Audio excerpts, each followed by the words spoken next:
오늘의 말씀 골로새서 3장 15절의 말씀이 되겠습니다. 今晩はコロサイの3章の15節です。 제가 먼저 읽겠습니다. 그리스도의 평강이 너의 마음을 주장하게 하라. 평강을 위하여 너희가 한 몸으로 부르심을 받았나니 또한 너희는 감사하는 자가 되라. キリストの平和があなた方の心を支配するようにしなさい。そのためにこそあなた方も召されて一体となったのです。また感謝の心を持つ人になりなさい。 아멘. 아멘. 그리스도의 평강이 너의 마음을 주장하게 하라라는 타이틀을 가지고 은혜 받기를 바랍니다. キリストの平和があなた方の心を支配するようにしなさいというその御言葉のタイトルで恵みを分かち合いたいと思います。 아멘. 아멘. 평강은 현대인이라면 누구나 원하는 그런 제목이 아닐까 생각해 봐요. 平和というとこの現代人であるならば誰もがこう願っているそういうものだと思います。 왜냐하면 평강할 수 없는 이유들이 너무나도 많아서 다 일일이 말할 수도 없을 정도로 많은 문제들과 걱정, 근심들이 있을 것 같아요. なぜなら平和になれないような本当にいちいち言葉にできないくらいのいろんな心配そして悩み事っていうのが絶えないからなんですね。 우리가 봤을 때 뭐 술, 알코올 중독이라든지 게임이라든지 어떤 중독 중에 기본적인 뿌리는 내 안에 평강이 없기 때문에 채우려고 하는 욕구예요. 私たちの中でよく見ることができる例えばアルコール中毒とかゲーム中毒っていうのはその心の中に満たされない何かをこう満たしたいということから始まっていきます。 그래서 스트레스라든지 미래에 대한 불안감이라든지 어떤 대인 관계에서 오는 압박과 그런 고충들이 있잖아요. そしてストレスとかまた未来に対する不安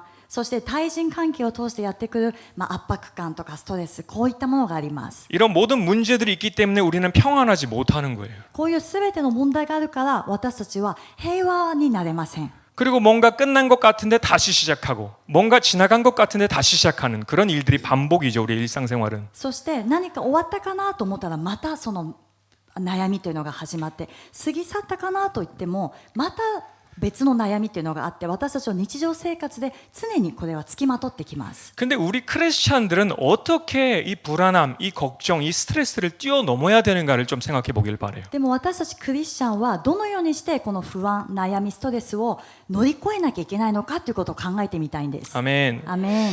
이 타종교나 어떤 정신과 전문가들은 현대인들에게 보통 이런 대안을 주곤 합니다. その他の宗教とかまた精神科医とかはですね、人にこういうアドバイスをします。 딱 한마디예요. 돈을 많이 내지만 거기서 말해주는 건 딱 한마디밖에 없어요. その専門家にお金たくさん払うんですけども言ってくれる言葉っていうのは一つなんですね。 너무나 당연한 말이에요. 휴식을 취하세요라는 단어예요. 休んでくださいって言うんです。 그러면 마음이 평안해질 것이다. 휴식을 취하세요. 心が安らぎを得るために休んでください。 지금 자리에 벗어나서 어디 공기 좋고 물 좋은 아무도 없는 곳으로 가세요. 그럼 좋아질 거예요. 今の場所から環境から抜け出して水がいいところそして誰もいない空気の良いところに行ってリラックスして過ごしてください。 그리고 마음을 비워보려고 애를 써보세요. 생각하지 않으려고 애를 써보세요. 라고 이렇게 대안을 줍니다. そして悩みを考えないようにしてください。心を空にするように努力してくださいというふうに提案するんです。 근데 우리 크리스찬들에게 과연 그게 해답이 될까요? しかし私たちクリスチャンにこれが答えになるでしょうか。 물론 우리가 오해하지 말아야 될 것은 우리도 육신이 있기 때문에 우리 육신은 쉬어야 됩니다. もう私たちが勘違いしてはいけないのが私たちも肉体を持っているので私たちの肉体というのは休まなければなりません。 그런데 매일같이 풍랑 속에 침몰할 것 같은 나의 마음과 생각을 어떻게 잠잠케 할 수 있겠냐라는 し 것입니다. かし毎日のようにこの嵐がやってくるこの心のですね波っていうかそれを抑えるためにはどうすればいいでしょうか。 여러분 한 가지를 꼭 기억하시길 바라요. 皆さんこの一つは必ず覚えてください。 여러분이 깊은 우거진 숲 속에 아무도 없는 동굴에 혼자 있다 할지라도 皆さんが深い森の中に入って誰もいない洞窟の中に一人でいたとしても 바다 깊은 수백 미터 해저 속에 자신을 잠기우셔도 そして海の海底のすごい深いところに行って一人だけでいたとしても 하늘 가장 높은 곳에서 유유히 떠다니고 있다 할지라도 また空もですね高いところに行って誰もいないところで一人で飛んでいたとしても 여러분이 가는 그 곳에 누가 함께 갑니까? 皆さんが行かれるその場所に誰が一緒に行きますか。 여러분의 풍랑과 혼란스러운 마음과 생각은 함께 따라가게 되어 있어요. 뗄 수가 없어요. 皆さんの心の中でいろんな嵐そして大波という考えや思いというのはどこに行っても皆さんについていきます。그 말은 뭡니까? 환경이 바뀐다고 내가 평강하고 자유로워질 수가 있을 수 있는 것이 아니다라는 것입니다. それはどういう意味かというと、環境が変わるからといって私が自由になるとか平和になるということにはつながらないということです。 마음을 비워라, 잊어버리려고 해라. 그게 맞아요. 정말 됐으면 얼마나 좋겠습니까, 여러분? 忘れてみてください。心を空にしてください。これができれば一番いいんです。 정말 그렇게 쉽게 머릿속에 지우개가 있어서 이것을 지웠으면 얼마나 좋겠어요. 근데 그게 안 되잖아요. ではそんなに簡単に頭の中の消しゴムがあってですね、これを消すことができれば本当にいいんですけども、そうはいきません。 그리고 우리가 좀 더 깊이 들어가 봐서 우리가 교회에 와서 자연스럽게 평강이 찾아옵니까? またもう少し深いところに入っていくと、私たちが教会に来て座っているからといって自然に平和になりますか？ 교회를 찾아오시는 분들은 많은 여러 가지 문제가 있기 때문에 교회에 왔어요. 어떻게든 좀 평강을 얻어보려고. 教会に来る多くの人は心に何か悩み、そして不安、この大波があるから教会に来て少しでも平和を探したいという思いで訪れま 그래서 す。 교회의 어떤 이런 잠잠한 분위기 속에서 뭔가 평강이 올 것 같고 CD 틀어놓고 듣고 있으면 뭔가 평강이 있을 것 같아가지고 오는 경우도 많이 있겠죠. そして静まっているこの教会の雰囲気の中に来れば平和が探せそう、あるいは賛美の CD をつけておけば平和がやってきそうっていうふうに思います。 잠깐의 기분 전환은 될 수 있을지 몰라도 사도 바울이 궁극적으로 우리에게 말하는 그리스도의 절대적인 평강은 그것으로 오지 않는다라는 거예요. つかの間のこう少しのリフレッシュには気分転換にはなるかもしれないんですけども、使徒パウロが言っている本当のこのキリストの平和というものにはつながりません。 왜냐하면 이유가 있어요. なぜならここには理由があります。 그리스도의 평강은 환경을 통해서 오는 것이 아니고요. キリストの平和というのは環境を通してやってくるものではないです。 내 노력으로 올 수 있는 것도 아니에요. また自分の努力によって手に入れるものでもありません。 우리 크리스찬들 10년, 20년 신앙생활하는 분들은 많이 경험해 보셨을 텐데 クリスチャン生活を10年、20年とやった人は経験したことがあると思います。 내가 지금 엄청 어려운 일이 있어요. 막 머리가 범잡해요. 自分にすごく本当に悩みがあったとします。もう頭もいろんなその悩みで押しつぶされそうになって、 그래서 여러분의 형제 자매들이 여러분을 응원하기 위해서 이런 말을 많이 합니다. そして教会の兄弟姉妹が皆さんを応援するためにこう言うんですね。 아무개 집사님, 아무개 성도님 걱정하지 마세요. 〇〇さん、〇〇執事さん、心配しないでください。 근심하지 마세요. その悩みを捨ててください。 하나님께 맡기세요. 神様に委ねてください。 주님 안에 평강이 있어요라고 아주 쉽게 얘기를 해요. 主の中に平安があるんですというふうに簡単に言うんですね。 근데 정작 우리는 그분한테 물어보고 싶어요. でもその言ってくれた人に聞いてみたいと思いませんか？ 그럼 어떻게 그 평강 안으로 들어갈 수 있습니까? そしたらその平安の中にはどうやったら入れるんですか？ 방금 말씀하신 평강을 어떻게 누릴 수 있습니까? 라고 물어보고 싶어요. 今言ってくださった平安、平和というのはどのように手に入れることができますかと聞き返したいんです。 근데 정작 그 자체 그 방법을 가르쳐 주지 못할 때가 많아요. でも本当のその方法、その本当の答えっていうのは答えてくれない時があります。 단지 그냥 말하기를 더 기도해야 됩니다. そうするともっと祈ってください。 그럼 평안이 찾아올 거예요. そしたらいつか平安が訪れるでしょう。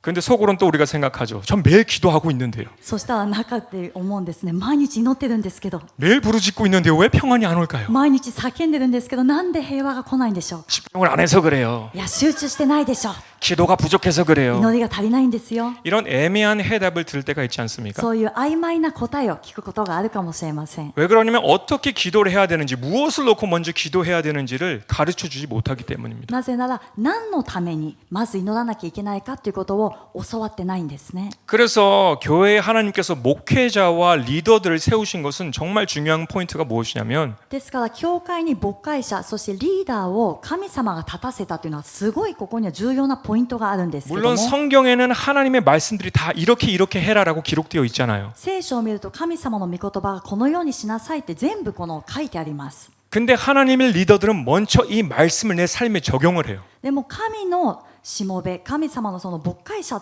神様が立てられた牧会者というのはまずこの記録された御言葉を先に実践する人たちなんです。 그리고 실질적으로 내가 먼저 경험한 것들을 전해주는 사람들이에요. そして実際に自分が先に経験したことをメッセージとして語る人たちです。 그러니까 여기서 흘러내려가는 메시지라는 것은 그냥 단지 하나님의 말씀 성경의 정보들을 전달하는 것이 아니라 ですからここから流れていく神様の御言葉というのはただ聖書の知識を伝えるということではなくて 그 말씀을 살고 있는 능력을 전달하는 것이 바로 메신저들이 하는 일이에요. その御言葉の通りに生きている力を流していくことがこのメッセンジャーがやるべきことなんです。 아멘. アメン。 그래서 하나님의 종들의 말씀을 듣고 순종하면 정말 유익이 있음을 여러분 꼭 기억하시길 바랍니다. ですから神のしもべたちのメッセージをですね聞いてそしてそれを実行する人には本当に有益なことがたくさんあるということを信じてください。 아멘. アメン。 우리가 그리스도의 평강을 얻기 위해서는 근본적으로 인식의 변화가 먼저 필요합니다. 私たちがキリストの平和を得るためには根本的にこの認識の変化というのが必要なんです。 먼저 아까 말씀드린 것처럼 평강은 환경의 변화에서 오지 않고요. 先ほど話したように平和というのは環境の変化によってもたらされるものではありません。 그리고 평강을 스스로 만들어내는 것이 아니 이것이 중요한 そして 포인트예요. 平和というのを自らが作り出すというものでもないんですね。これもまた重要なポイントになります。 우리가 기도를 하면서 많은 경우에 내 안에서 평강을 만들려고 애를 쓸 때가 많아요. 私たちが祈りながら多くの場合自分の中で平和を作り出そうと努力することがあります。 그래서 하나님께 기도하면서도 허탕을 칠 때가 많아요. 그런 방식으로 기도를 하려고 하니까. 神様に祈りながらもこの空を打つような祈りをしているんですね。そのような祈りをしているから。 기도가 끝나도 여전히 불안하고 여전히 근심이 내 안에 있어요. 그래서 해결되지 않은 채. 祈り終わった後もいまだに不安や恐れ悩み解決されていない問題がたくさんあります。 여러분 기억하시길 바랍니다. 하나님의 평강은 성경적으로 보자면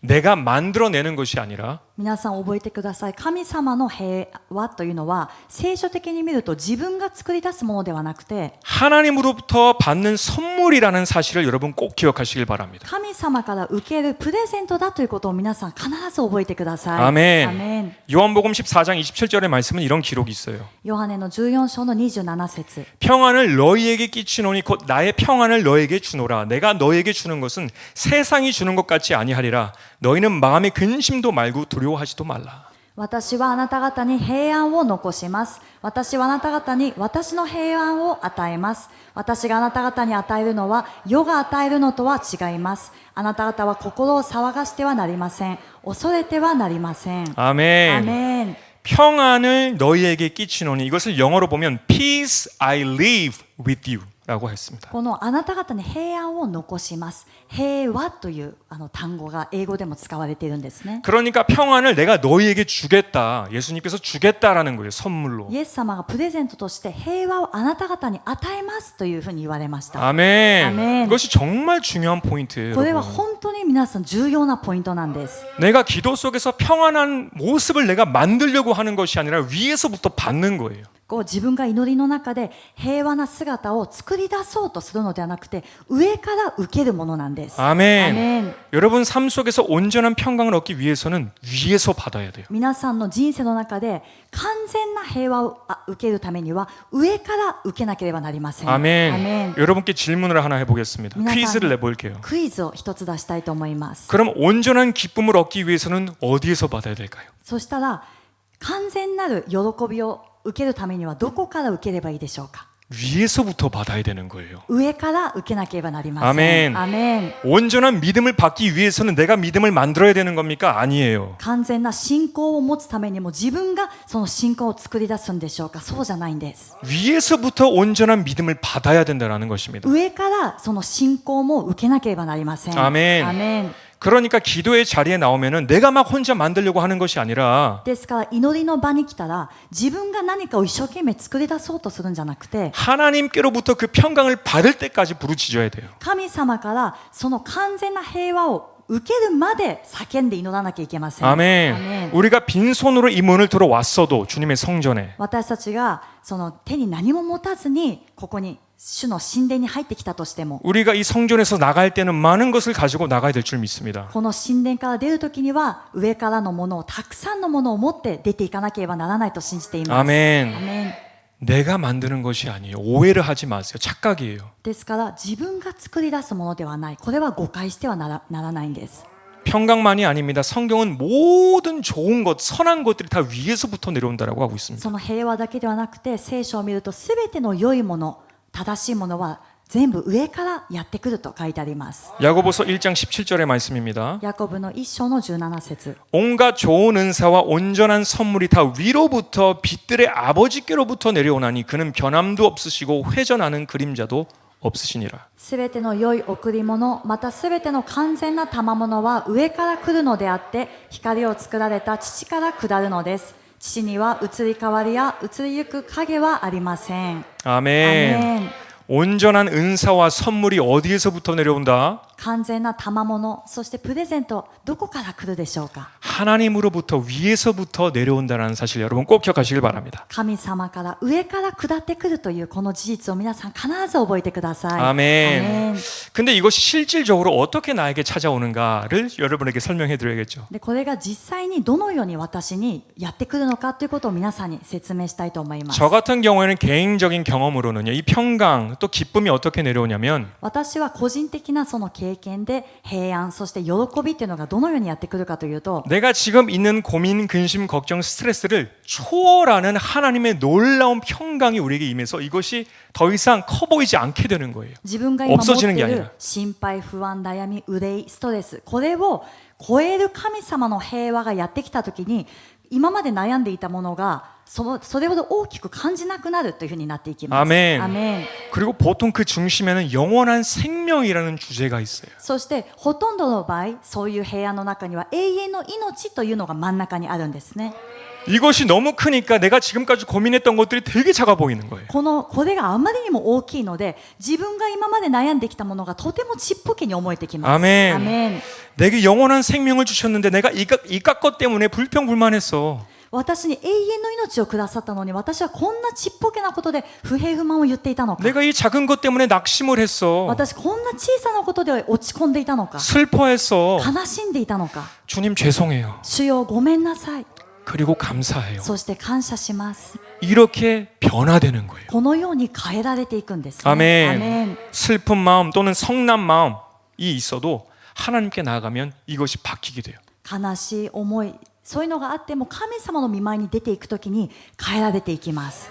이것도 잠깐인데 지나갈 것들인데 내가 마음을 뺏겼습니다. 죄송합니다, 주님. こんなちっぽけなこと小さなこと過ぎゆくことなのに主よ私は今そこに心を奪われていたんですね。 제가 너무 主よ申し訳ないです。 제가 너무 속이 좁았습니다, 주님. 죄송합니다. 主よごめんなさい私の心がすごく小さかったです。 이렇게 산더미와 같은 눈들이 싹 녹아들이는 것입니다. このように山積みになっていた問題が雪のように溶けていくのを感じます。 아멘. 아멘. 세상에 실속 없는 가르침에 시간을 뺏기지 마세요. 아무런 도움이 되지 않아요. この世が教えるその教えとかそういうのは心奪われてはなりません。 그런 식으로는 절대적인 그리스도의 평강을 우리는 체험할 수 없습니다. どんなにそれを聞いたとしてもキリストの本当の平和を私たちが手に入れるということは不可能だからです。 아멘. アメン 평강은 하나님의 선물입니다. 平和は神様からのプレゼントです。 아멘. 꼭 기도 때마다 받으시길 축복합니다. その祈るたびに皆さん受けるように祝福いたします。 자, 그럼 그리스도의 평강을 주님께 받는 선물이라는 것은 이제는 알겠는데 キリストの平和は主から受けるプレゼントということはもう分かった。 다음은 관련 질문으로 가볼게요. じゃあ次に移っていきますね。 어떻게 그 선물을 빨리 받을 수 있는가라는 질문이 되겠습니다. そのプレゼントをどうやったら早く受けることができるかということになります。 이 평강이라는 단어를 히브리어로는 샬롬, 여러분 잘 아시는 샬롬이라는 말이에요. 平和というのを皆さんもヘブル語でよく知っているシャロームという言葉になるんですね。 근데 이것을 헬라어로 보면 그리크 말로 보면은 でもこれをギリシャ語で見ると 아이레네라는 말이에요. 아이레. こういう言葉があるんで 예, 죄송합니다. 잘난 척한 건 아니에요. 특히 오늘 집중하고자 하는 단어는 아이레네라는 で 말입니다. 今日その集中したい言葉はシャロームじゃない方のこっちの言葉なんですね。 네, 근본적인 의미를 우리가 살펴보게 そ 되면은 の根本的な意味を調べていくと 하나 되다 또 일치되다를 의미합니다. 一つになる一致するという意味になるんです。 여러분 좀 이상하지 않아요?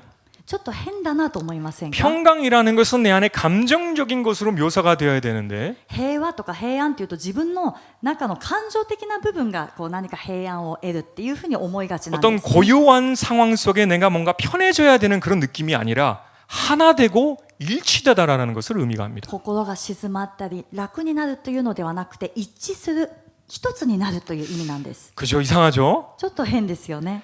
그리스도의 평강을 얻으려면 우리가 그럼 어떻게 해야 할까요? キリストのじゃあ平和を受けるためには私たちはどうすればいいでしょうか。 누구와 하나 되고 누구와 일치돼야 될까요? 誰と一つになって誰と一致するべきでしょうか。 가미사마 예수사마 맞습니다. 神様も 그리스도예요. イエス様キリスト全部合ってます。 아멘. アーメン。 그리스도와 하나 되고 일치되게 되면 그 평강이 내려오게 되어 있어요. キリストと一つになる一致するとその平安というのはすぐにやってきます。 아멘. アーメン。 여러분 평강을 빨리 받으시길 원하신다면 그리스도에게 집중하세요. 皆さんが平和を早く受けたいと思うならばキリストに集中してください。 아멘. 저는 지난주에 아주 놀라운 경험을 좀 체험을 했는데요. 私は先週驚くことを経験しました。 놀라울 정도로 많이 힘들었던 한 주였어요. 驚くほどに大変だったと言います。 지난주는 저는 아주 매우 육신적으로, 영적으로 또 정신적으로 여러 가지 이 싸움이 있었던 그런 한 주였습니다. その先週1週間というのは私は肉体的にもそして魂のその精神面でもまた霊的な面でもいろんなこの戦いがあった時だったんです。 그래서 여러분도 아시다시피 월요 예배도 못 나왔고요. それで月曜日の奉仕にも来れませんでした。 그리고 금요 예배도 제가 이 배에서 힘이 안 나오니까 찬양을 할 수가 없겠더라고요. その力が全く出てこなかったので金曜日も賛美することができなかったんですね。 그래서 제가 토요일 저녁부터 막 알아가지고 주일날, 월요일, 화요일 3일간을 끙끙 앓았어요. その前の土曜日からですね少し体調が悪いなというふうに思って、日曜日月曜日というふうに、3日間くらいをですね本当に苦しんでいました。 그래서 몸이 아프니까 계속 누워있고 이렇게 끙끙 앓고 で 있었는데 体が痛いので、寝込んでいるその苦しんでいるという状態だったんで 그래서 す。 저는 육신의 고난만을 생각하고 있었어요. 힘들구나 で 생각하고 있었어요. 私は肉体のその苦しみというのを思いながら苦しいなというふうに思ってました。 근데 이것이 시작에 불과했음을 저는 알게 됐습니다. でもこれが始まりに過ぎなかったっていうのを今思えば分かります。 이 육신이 약해지니까 이 사단들이 이때다 하고 공격하기를 시작해요. この肉体が弱くなった時に悪魔は今だと思って攻撃してくるんです。 꿈으로 찾아옵니다, 여러분. 夢で訪れました。 그래서 이 경험을 통해서 우리가 영혼 육이 얼마나 다 중요한가라는 것을 다시 한번 생각하게 됐어요. ですから私たちはその健康というのは魂もそして霊もまた体肉体も健康であるということがどのくらい重要かなということを改めて思ったんです。 이게 하나가 무너지면 도미노처럼 딱딱딱딱 하고 넘어지게 되거든요. 一つが崩れていくとドミノのように崩れていく時があるんですね。 그래서 우리가 육신을 죽여야 된다라는 성경 구절들도 그런 말씀들이 있지만 私たちがこの肉を殺すというその聖書の御言葉私たちも話したりしてますけども 그 말씀은 우리의 육신을 밥을 안 먹고 힘을 없게 지내라는 말이 아니라 それは私たちが病気になりなさいとか力がないようになりなさいということではなくて 우리의 영이 먼저 건강한 다음에 그 다음에 육신도 건강해야 된다는 의미가 돼요. それは私たちの霊がまず健康になってから私たちの肉体も健やか健康でなければならないという御言葉なんです。 아멘. アメン。 하나님의 성전이니까 잘 지키시길 바래요. 神様の神殿ですから皆さんもきれいに保ってください。 아멘. 아멘. 이렇게 꿈 안에서 여러 가지 공격들이 막 자면은 공격이고 일어나면 또 몸이 아프고 또 자면은 정신적으로 공격이고 또 이런 반복이었어요. 이렇게. それで体が痛いので寝ると夢の中で必ず攻撃をしてくる。そして起きると体が治ってないから痛い。そしてまた寝ようとすると夢の中で攻撃してくるというのが繰り返されていたんです。 꿈을 꿀 때마다 막 전 지역에서 동서남북으로 막 이렇게 몰려오는 막 공격하려고 몰려오는 그 상황. そして寝るたびにこの四方八方も東西南北から攻撃してくるというそういう夢を見ました。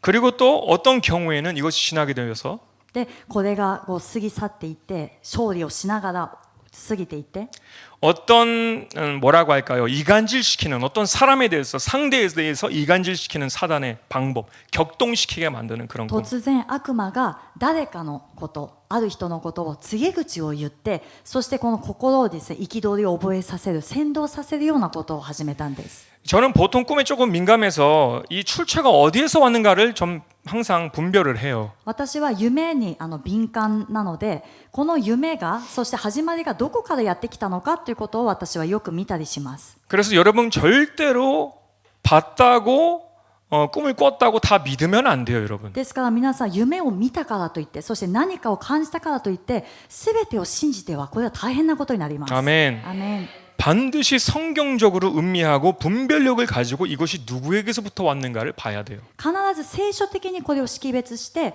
そして識別力を持ってこれがどこからやってきたのかということを私たちは知らなければなりません。 아멘. メン。 근데 보통 저는 이런 경험을 종종 하기 때문에 조금 원색적인 공격들은 바로바로 사단 원수막이구나, 어둠의 권세구나라는 것을 알죠. で私はこういう経験を普段からよくしているのでもう分かりやすいこういう悪魔からの攻撃というのはこれは悪魔からだなっていうことで、私もそれ立ち向かっていきます。 근데 이번에는 좀 경험하지 못한 또 위의 사단의 공격을 좀 경험하게 되었어요. でも今回は今まで経験してこなかったもう一個上のレベルの悪魔の攻撃を体験しました。 그리고 사단이 단수가 얼마나 높은지를 다시 한번 깨닫게 そ 됐습니다. して悪魔が 만만하게 볼 ど 사람이 んなに 상대가 IQ 아니구나. が高いのかこれは本当に軽く見てはならない相手だなということも改めて感じたんです。 사단은 보통 거짓을 가지고 이간질을 시키죠, 그러죠? 悪魔は私たちを扇動する心を騒がせるときには偽りを持ってやってきます。 근데 진리와 성령 안에서 분별력을 가지고 있는 사람들에게는 이것이 안 통함을 알아요. しかし真理を握ってそして識別力を持っている人にはこれが通用しないということを悪魔も知っています。 그래서 사단은 그 다음 단계로 가게 되는데 그것이 무엇이냐면은 そうすると悪魔は次の段階に進むんですけどもそれが何かというと 거짓이 아닌 偽りではない 사실적인 그 사람 형제 자매가 가지고 있는 죄, 事実本当に今兄弟姉妹が持っているその人が持っている姉妹その人が持っている罪を 그것을 가지고 와요. それを持ってきます。 그리고 보여줘요. そして見せてくれます。 그러면서 말하기를 이것 봐, 내가 뭘 했어, 진짜라니까. これを見なさい私は何と言った本当でしょう。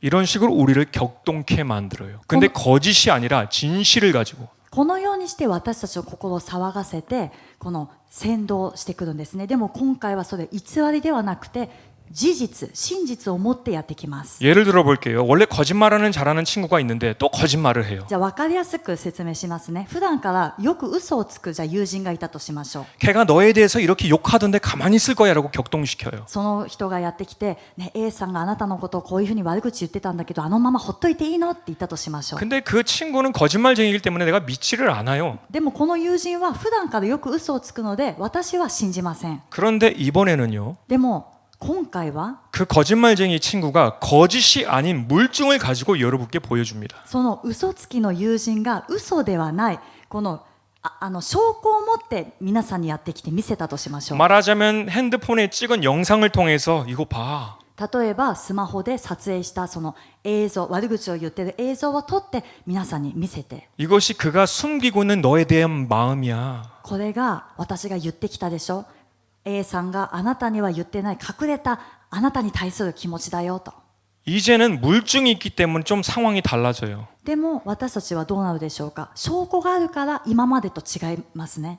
거짓이 아닌 사실 증거를 가지고 여러분에게 말하기를 내가 뭘 했어 진짜잖아 맞잖아. 偽りじゃないこの事実この証拠を持ってやってきます。言ったでしょその通りでしょと。 그럼 더 큰 공격으로 이것이 우리에게 돌아오게 돼요. そうするとさらに大きな攻撃として私たちの心を攻撃することになります。 성경은 사단은 거짓의 아비라고도 말하지만요. 聖書を見ると悪魔は偽りの父だとも言われています。 헬라어로 디아블로스라는 의미는 참소자, 비방자라는 것을 의미해요. でもディアボロスという意味は訴えるものそして責め立てるものっていう意味があるんです。 요한계시록 12장 10절의 모습은 이렇게 기록되고 있습니다. 黙示録の12章の10節 내가 또 들으니 하늘에 큰 음성이 있어 이르되 이제 우리 하나님의 구원과 능력과 나라와 또 그의 그리스도의 권세가 나타났으니 우리 형제들을 참소하던 자 곧 우리 하나님 앞에서 밤낮 참소하던 자가 쫓겨났고 その時私は天で大きな声がこういうのを聞いた。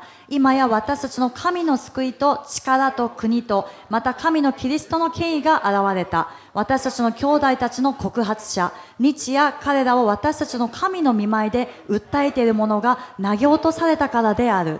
아멘. アメン。 밤낮으로 참소하는 자라고 하고 있습니다. 日夜訴えている者。 사단은 하나님께 거짓을 말할 수가 없어요. 悪魔は神様に偽りを持って訴えることはできません。 하나님은 거짓이 통하지 않아요. 神様は偽りというのが通用しないお方だからです。 사단은 하나님께 사실을 고해요. 悪魔は神様に事実を持って訴えます。 그 사람이 가지고 있는 숨겨 있는 죄를 고해요. その人が持っている隠されている罪を告発するんです。 하나님 이 성도가 가지고 있는 죄를 한번 보세요. 神様、この信徒が持っている罪を見てください。 이런 죄를 품고 있어요, 하나님. こういう罪を抱いてますよ、神様。 하나님에 대한 이런 불평 불만을 가지고 있어요, 하나님. 神様に対してこういう不平不満を抱いてますよ、神 이런 様。 미워하는 마음을 가지고 있어요, 하나님. この信徒は憎しみの心を持ってますよ。 한번 보세요. 물증이 여기 있어요. 見てください。証拠がここにあります。 가만히 계실 것입니까? このままほっとく気ですか？ 공의롭게 판단하지 심판해야 되지 않겠습니까? 正しく、そして公義の神様、裁かれなきゃいけないでしょう。 실증을 가지고 물증을 가지고 참소한다라는 것입니다. この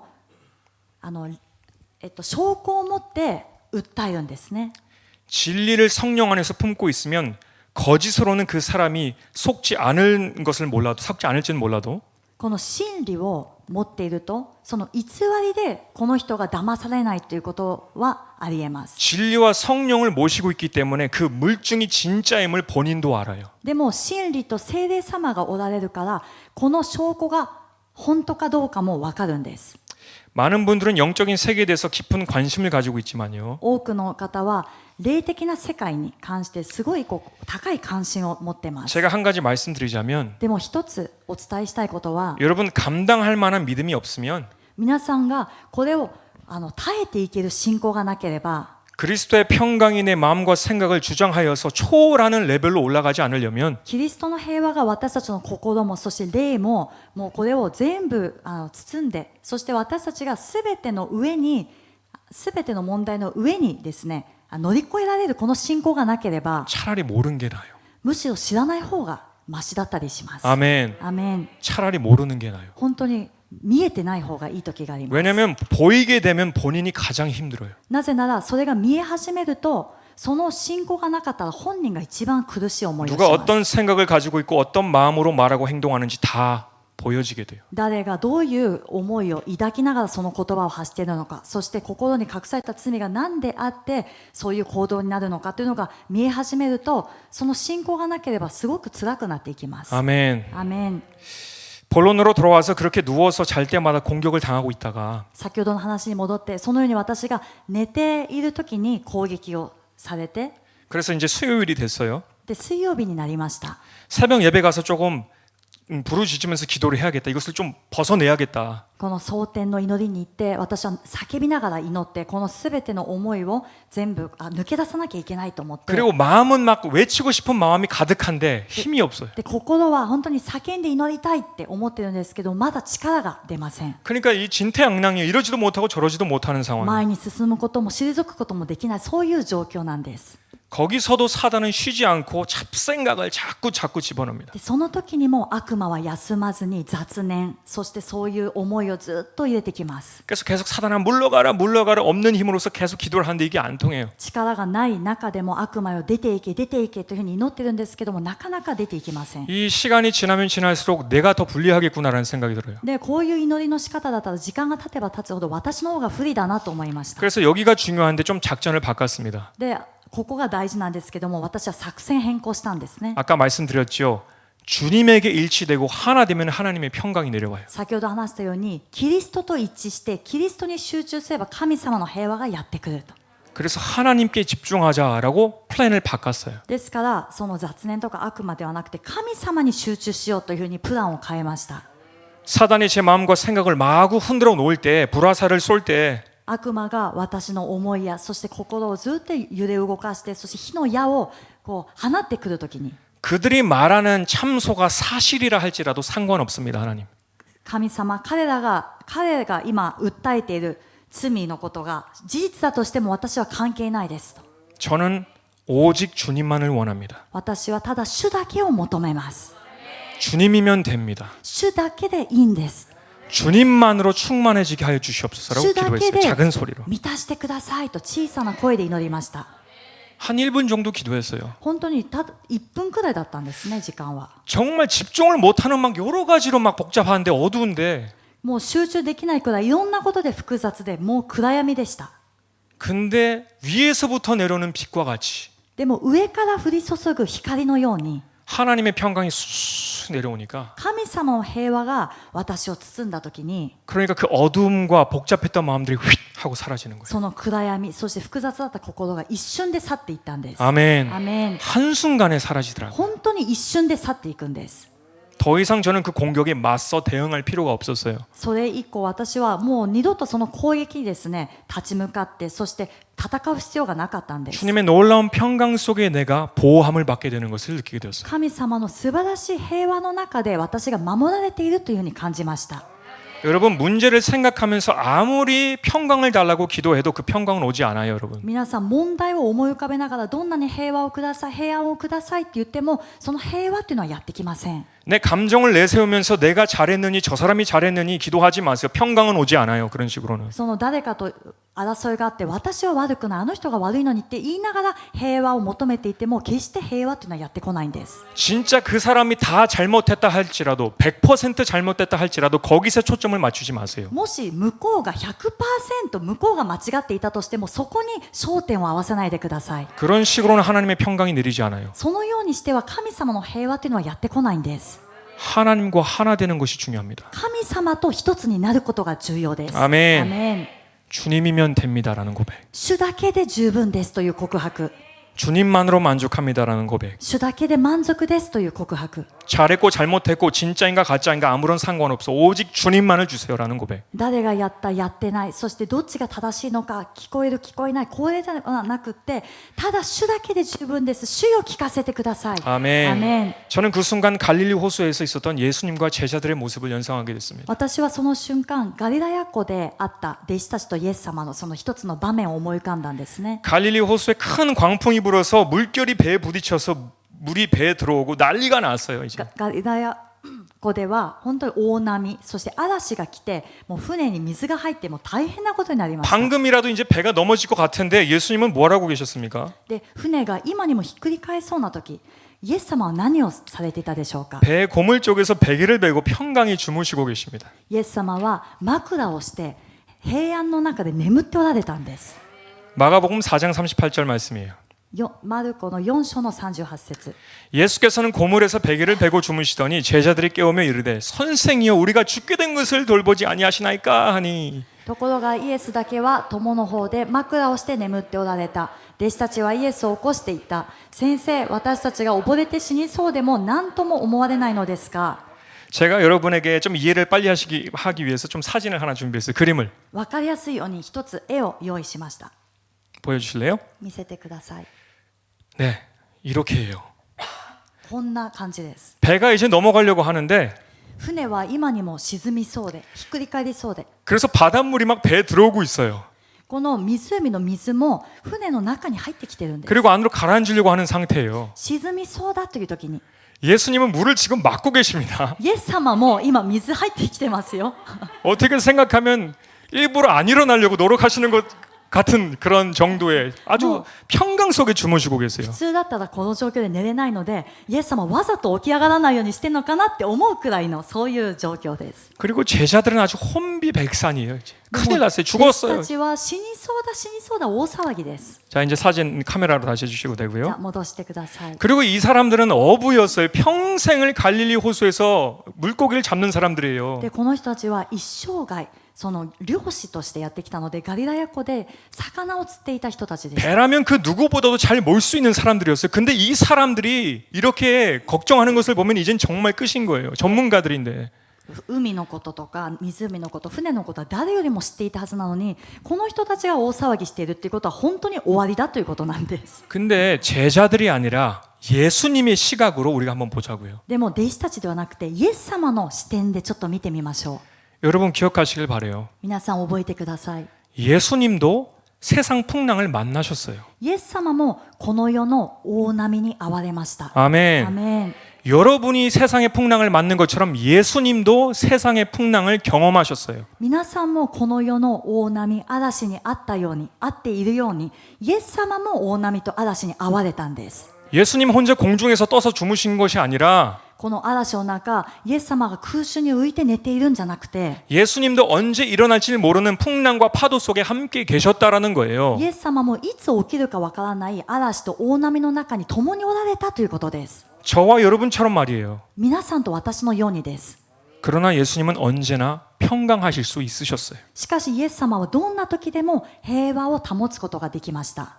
어떻게 그렇게 태연히 주무실 수 있었을까요? なぜこの状況の中で楽にそのように寝ることができるでしょうか。 예수님 안에 아버지의 평강이 있었기 때문입니다. それはイエス様の中に父の平和があったからです。 아멘. アメン。 그 어떤 것도 방해할 수 없는 하나님의 평강이 예수님 안에 있었어요. どんなものも邪魔することができない神様の平和がイエス様の中にありました。 아멘.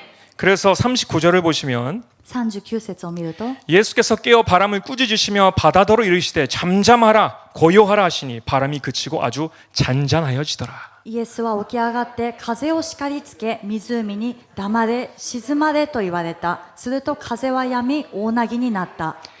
예수님이 바다를 꾸짖으실 때 사용하시는 영어 단어는 peace, be still라는 단어예요. そのイエス様が湖を叱られるときには平和になれというそして静まれという英語の単語になります。 아멘. アメン。 그러니까 그 넘치는 바다가 잔잔 peace하게 된 것입니다. だからこの大波本当に荒れ狂っていたんですけどもこれがピースこの平和になったということです。 우리가 가지고 있지 않은 것을 우리는 선포할 수 없어요. 私たちが持っていないものを私たちは宣言することはできません。 우리가 지금 살고 있지 않는 것을 우리가 사용할 수 없어요. 私たちが実際に生きていないものを私たちが使うってこともできないんです。 여러분이 평강 속에 거하지 않으면서 평강하여져라라고 말할 수가 없어요. 능력은 나타나지 않아요. 皆さんが平和の中にいないのに平和になれと言ったとしてもその力というのは出てこないんです。 하나님의 피조물이 복종한 것은 예수님 안에 하나님의 평강이 있었기 때문에 복종하게 된 것입니다. 被造物がイエス様の御言葉に服従したのはイエス様の中に神様の平和があったから平和になれと言ったときに被造物は服従しました。 아멘. 이제 마무리를 하겠습니다. このまとめに入っていきたいと思います。 이 그리스도의 평강이 얼마나 중요하냐면요. 마음과 생각의 요소만이 아니에요, 여러분. キリストの平和がどのくらい重要かというとこれは心とか思いのそのレベルではないんですね。 이것이 점점 누룩처럼 커져가요. 그 평강이. このパンダネのようにですねどんどん膨らんでいきます平和というのが。 제가 이번에 놀라운 경험을 한 게 무엇이냐면요. 今回私が驚くそういう経験をしたのが何かというと 제가 그렇게 아팠잖아요. まあ痛かったんですね辛かったんです。 그리고 많은 공격을 받았잖아요. そして多くの攻撃も受けました。 그리고 평강을 받았어요. 그리스도의 평강 안에 거하게 되었어요. それから平和を得てそしてキリストの平和の中にとどまるようになりまし 그리고 た。 하루 이틀이 지나면서 이제 지금 시즌이 있잖아요. 1日2日というふうに過ぎていって 그래서 이 사람들이랑 이야기를 하다가 で人と会話の中で 요즘 꽃가루 때문에 너무 힘들다. 약은 먹고 있냐 그런 얘기를 하더라고요. ある人がですね花粉症ですごい辛いなって薬飲んでますかっていう会話をしていたんです。 근데 제가 문득 생각한 게 뭐냐면 で私が思い出したことが何かというと 나도 꽃가루병이 되게 심한데 私もそういえば花粉症だったな 약을 먹었었는데 去年まで薬飲んでたんだけど 근데 왜 콧물이 안 나지? なんで反応がないのかなと思 왜 いまし 기침이 た。 안 나오지? くしゃみがない 왜 눈이 안 가렵지? 目もかゆくない 왜 멀쩡하지? なんで普通なんだろうと思って 지금 제가 여러분 앞에 섰을 때 코를 훌쩍훌쩍이면서 말씀을 전했을 것입니다. もし今のこの時期もし皆さんの前に立っていたら私鼻水を頑張って抑えながら皆さんに御言葉を伝えていたと思います。 근데요 너무 신기해서 한 번은 밖에 나갔어요. であまりにも不思議だったので花粉症のシーズンというのを忘れていたので外に出てみたんです 그래서 ね。 공원에 나가서 한 20분 동안 마스크를 벗고 사람 없을 때 人がいない時公園で20分くらいマスクを外していました。 근데 이게 콧물도 안 나오고 반응이 안 나오는 거예요. でも何の反応もしないんです。 할렐루야. ハレルヤ 아멘. アメン。 이렇게 그리스도의 평강 안에 있게 되면요 でこのように 마음과 생각만이 아니에요, 여러분. キリストの平和の中にとどまると考えとか思いの領域だけではなくて 우리의 육신도 건강하게 되지게 되어 있어요. 私たちの肉体体も健康になっていきます。 가족과 안에서의 평강이 일어나게 되어 있어요. 家族との中でも平和っていうのが保たれるようになります。 이렇게 그리스도의 평강이 우리의 삶을 주장하도록 우리 늘 주님 안에 있어야 돼요. 그래서 このようにキリストの平和が私たちの人生の中にですねあって導いていくように、だから私たちは常にキリストの中にとどまっていないといけません。 아멘. アメン。 우리가 세상을 살아가면서 어떻게 걱정 근심 없이 살 수 있을까요? 그런 것은 없어요, 여러분. 私たちがこの世を生きながらどうしたら心配とか悩みなしに生きていけるでしょうか。そんな世界はないんです。 어떻게 사단 원수마귀의 공격을 안 당할 수 있을까요? 그런 거 없어요, 여러분. 그냥 잊어버리세요. 그런 건 없어요. どこに行けば悪魔からの攻撃を受けないで済むのか、そういう場所はないから忘れてください。 그러나 여러분 기억하세요. しかし皆さん覚えておいてほしいのが、 그런 중에도 예수 그리스도를 믿는 우리는 온전히 걱정, 근심, 불안, 스트레스에서 우리의 마음과 생각을 온전히 보호하는 방법이 있어요. そういう大波の中でも私たちはすべての思いをですね、キリストの平和で乗り越えることができるというものがあります。 그것을 초월하는 그리스도의 평강이 있어요, 여러분. そのすべてのものを超えるキリストの平和というものがあるんです。 주님에게 구하시길 바래요. 받아야 돼요, 여러분. 기도의 자리에 나와서. それは主に求めてください。そして祈りの場に必ず来て、そして主から受け取ってください。